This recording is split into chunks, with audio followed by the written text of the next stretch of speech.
అగ్నిర్మూర్ధా దివః కకుత్పతిః పృథివ్యా అయం అపాగం రేతాగం సిజన్వతి. ఇది అంగారక గ్రహం యొక్క మంత్రం. అలాగే దీనికి అధిదేవత అగ్నిర్మూర్ధా దివః కకుత్పతిః పృథివ్యా అయం అపాగం రేతాగం సిజన్వతి. శ్యోనా పృథివీ భవానృష్ఠరా నివేశని యచ్ఛానః శర్మ సప్రధాః. పృథివీ ప్రత్యధిదేవత క్షేత్రపాలకుడు. క్షేత్రస్య పతనావయగం హితేనే భజయామసి గామస్వం పోషయిత్వాసనో మృడాతీదృశే. అధిదేవత ప్రత్యధిదేవత సహిత అంగారకగ్రహదేవతాభ్యో నమః. యజమానస్య అధిదేవత ప్రత్యధిదేవత సహిత అంగారకగ్రహ ప్రసాద సిద్ధ్యర్థే అంగారకగ్రహారాధనే వినియోగః. ప్రారంభంలో కుజుడికి పూజ చేసేటప్పుడు ఈ విధంగా కార్యక్రమం మొదలుపెట్టాలి. అదేవిధంగా సూర్యుడికి దక్షిణ దిక్కులో త్రికోణ ఆకారంలో అంగారక గ్రహాన్ని ఆవాహన చేయాలి.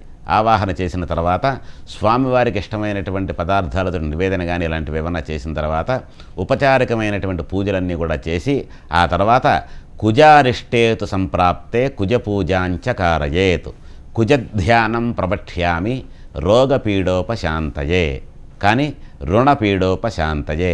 మనిషికి అనారోగ్యం ఉన్నా లేదన్నా అప్పుల బాధతో చికాకులుగా ఉన్నా సరే ఈ యొక్క రంగారకుడి యొక్క పూజ ఎవరైతే ఈ విధంగా పద్ధతి ప్రకారం శాస్త్ర ప్రకారం చేసుకోగలుగుతామో ఆ అంగారకుడి యొక్క అనుగ్రహం వలన రోగాలు కానీ రుణాలు కానీ నాశనం అవుతాయంటంలో సందేహం లేదు.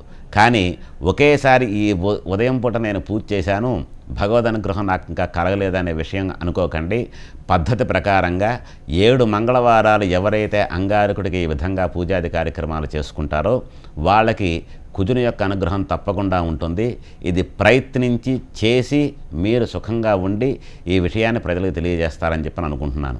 అదేవిధంగా కుజుడి తర్వాత బుధుడు.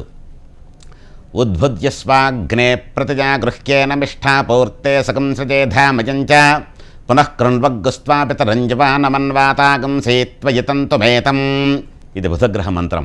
అదేవిధంగా బుధుడికి అధిదేవత ఓం సహస్రశీర్ష పురుష సహస్రాక్ష సహస్రపాత్ సభూమిం విశ్వతో వృత్వా అత్యతిష్టదశాంగులం ఇదం విష్ణుర్విచక్రమే త్రేధానతతే పథం సమూఢమస్య భాగం శిరే అధిదేవత ప్రత్యధిదేవత సహిత బుధగ్రహదేవతాభ్యో నమః. అలాగే అధిదేవత విష్ణు ప్రత్యధిదేవత సహస్రపురుషుడు. ఈ విధంగా బుధారిష్టేతు సంప్రాప్తే బుధ పూజాంచ కారయేత్. బుధధ్యానం ప్రవక్ష్యామి బుద్ధిపీడోపశాంతయే. ప్రజ్ఞ ఎవరికైతే మేధస్సు అనేది తక్కువగా ఉంటుందో విద్యార్థి సంబంధమైనటువంటి వాళ్ళు కానీ వ్యాపారపరమైనటువంటి సంబంధం ఉన్నవాళ్ళు కానీ బుధుని యొక్క ఆరాధన చేయటం వలన అధిదేవత ప్రత్యధిదేవత సహిత బుధగ్రహునికి ఎప్పుడైతే ఈ యొక్క పూజాది కార్యక్రమం చేసుకుంటారో వాళ్ళకి వ్యాపారపరంగా అలాగే ఆ బుధుని యొక్క అనుగ్రహం వలన సర్వదా అన్ని అరిష్టాలు కూడా తొలగి బుధుని యొక్క అనుగ్రహం కలుగుతుంది. బుధుడి యొక్క అనుగ్రహం ఉంటే వ్యాపార విషయంలో ఎప్పుడూ కూడా అవినాభావ సంబంధమైనది ఏమాత్రం లేకపోయినా సరే తెలియనటువంటి వ్యక్తి వల్ల కూడా వ్యాపారాభివృద్ధి ఎంతో సమగ్రంగా చక్కగా నెరవేరుతుంది. కానీ ఈ బుధుడు తాలూకా సంఖ్య 17,000 సార్లు జపం చేసుకోవాలి. లేదంటే 17 బుధవారాలు ఈ బుధుని యొక్క పూజ ఎవరైతే చేసుకోగలుగుతారో బుధుని యొక్క శ్లోకాన్ని ధ్యానంగా 17,000 సార్లు ఎవరైతే చెప్పుకోగలుగుతారో వాళ్ళకి ఈ 17 వారాల్లో బుధుని యొక్క అనుగ్రహం వలన మీ వ్యాపారం దినదినాభివృద్ధిగా ఉంటూ మీ వ్యాపారపరమైనటువంటి సమస్యలు ఏమున్నా సరే శత్రురూపమైనటువంటి సమస్యలు ఉన్నా సరే అవి నశించిపోతాయి అంటంలో ఏమాత్రం సందేహం లేదు. ఇదే విధంగా బృహస్పతి గ్రహం. బృహస్పతికి ఉన్నటువంటి విశేషం ఏమిటంటే సంతానకారకుడైనటువంటి బృహస్పతి గ్రహం యొక్క విశేషణాలు ఒక్క మాటలో చెప్పాలని కూడా సరిపోదు. నవగ్రహాలలో శనీశ్వరుడికి బృహస్పతికి సూర్యుడికి ఉన్న ప్రత్యేకమైనటువంటి గుర్తింపు స్థానం వేరే గ్రహాలకు లేదంటే చాలా చిన్న విషయమే. కాబట్టి బృహస్పతే అదేతర్యేత్యస్య మంత్రస్య. బృహస్పతి మంత్రం ఏ విధంగా ఉంటుందంటే బృహస్పతే అతియధర్యో అర్హాద్యుమద్విభాతి కృతమజ్జనేషు యద్ధేత యచ్చ వసర్త ప్రజాతత తస్మాసు ద్రవిణంధేహి చిత్రం. ఓం బ్రహ్మజిజ్ఞానం ప్రథమం పురస్తాద్విషేమతః వేన ఆవహ సబుద్ధ్రియా ఉపమా అస్య విష్ఠా సతశ్చయో నిమసతశ్చ వ్యవహ ఇంద్రం వో విశ్వతస్పరిహవామహే జనేభ్య అస్మాకమస్తు కైవలః అధిదేవతా ప్రత్యధిదేవతా సహిత బృహస్పతిగ్రహదేవతాభ్యో నమః. బృహస్పతికి అధిదేవత బ్రహ్మ, ప్రత్యధిదేవత ఇంద్రుడు. ఈ రకంగా అధిదేవత ప్రత్యధిదేవత సమేతమైనటువంటి బృహస్పతి గ్రహం సూర్యుడికి ఉత్తర దిక్కులో దీర్ఘచతురస్ర మండలంలో ఆసీనుడై ఉంటాడు.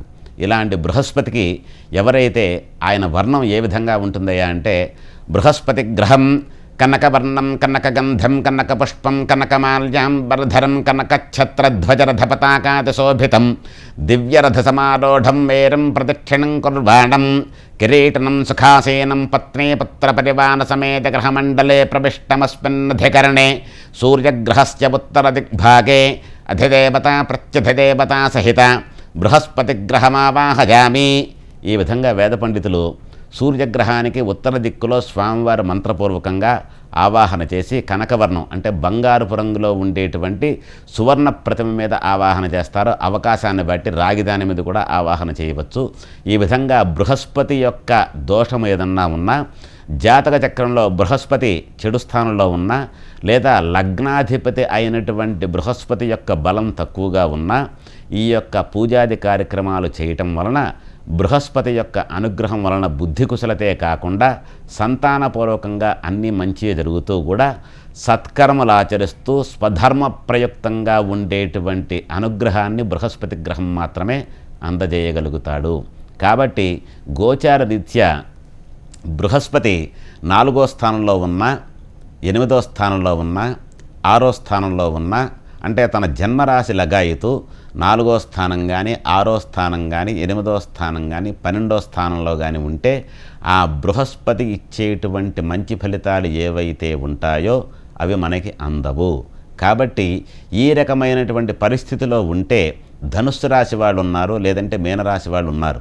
ఇలాంటి వాళ్ళకి ఈ రాశ్యాధిపతి అయినటువంటి బృహస్పతికి 16,000 సార్లు 16 గురువారాలు కానీ, లేదా 16,000 సార్లు ఈ యొక్క మంత్రజపం కానీ, లేకపోతే నవగ్రహాలయంలో ఉండేటువంటి ఆ ధ్యాన శ్లోకాన్ని 16,000 సార్లు ఎప్పుడైతే సక్రమంగా రోజుకింత సంఖ్య అని చెప్పిననుకొని, లేదా గురువారం ఇంత సంఖ్య అనుకొని చేయగలుగుతారో ఆ బృహస్పతి యొక్క అనుగ్రహం వలన ఆర్థికపరమైనటువంటి ఇబ్బందులనేమన్నా ఉంటే అవి తొలగిపోవడమే కాకుండా, ద్వితీయ స్థానంలో గోచార రీత్యా బృహస్పతి అనే గ్రహం ఉంటే ఎంత ధనాన్నైతే ప్రసాదిస్తాడో అంతటి సిరి సంపదల్ని ఈ బృహస్పతి అనే గ్రహం వలన మనిషికి చేకూరుతాయంటంలో ఏమాత్రం సందేహం లేదండి.